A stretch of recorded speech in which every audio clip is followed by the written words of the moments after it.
The Industrial Revolution. Everyone's lives have been impacted by the Industrial Revolution.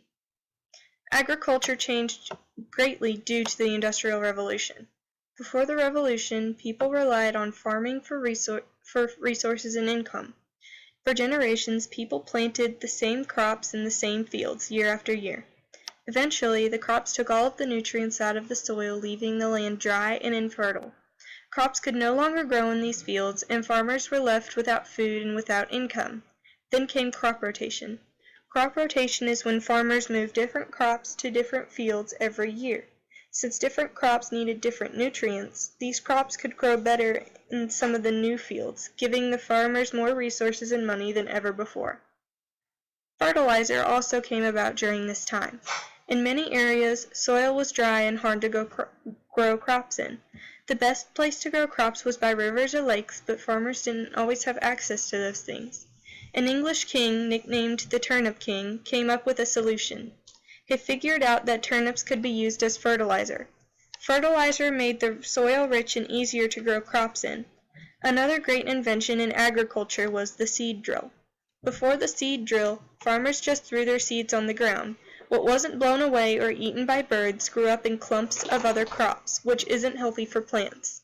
The seed drill, invented by Jethro Tull, buried the seeds deep in the ground at evenly spaced increments, allowing more crops to grow and get more nutrients without competing with other plants.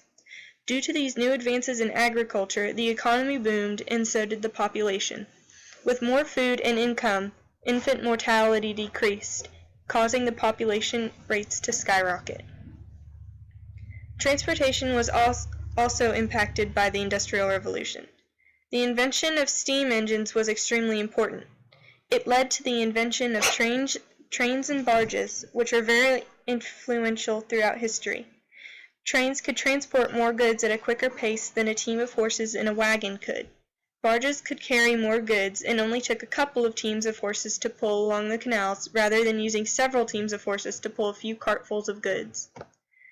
Now that the economy was growing and things are getting done in more efficient ways, the factory system was needed to replace the putting out system. The putting out system was a slow-going system and took several people to complete, and each person didn't get paid equally.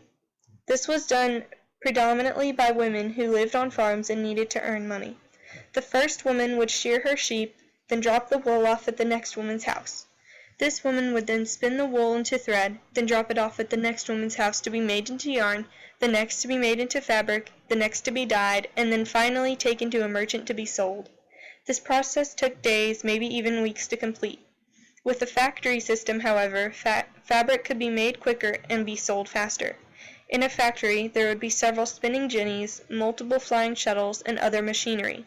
Every piece of machinery would be hooked to a leather belt that extended to the ceiling. On the ceiling, metal pipes turned, powering the machines. Since the factories were mainly placed by rivers, large paddle wheels powered by water turned the pipes that connected to it.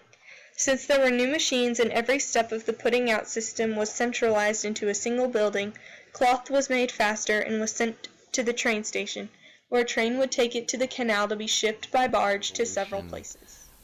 Created great advancements in machinery. Many factories had thousands of machines in them, and they needed people to work them because the machines would stop or run out of materials, so they needed people to work them. And they thought, why hire an adult who would take high wages and demand many rights when they could just hire a kid who doesn't really know that they deserve these rights and could work for low, very poor. It was dark, damp. Many kids had trouble seeing with what they were doing, and it was very dangerous. Kids often had their clothes caught in the machine and had broken fingers or even lost fingers. They were also stripped of their education.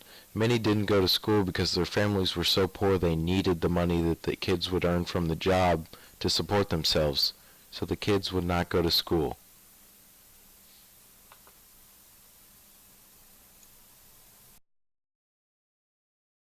created using Powtoon.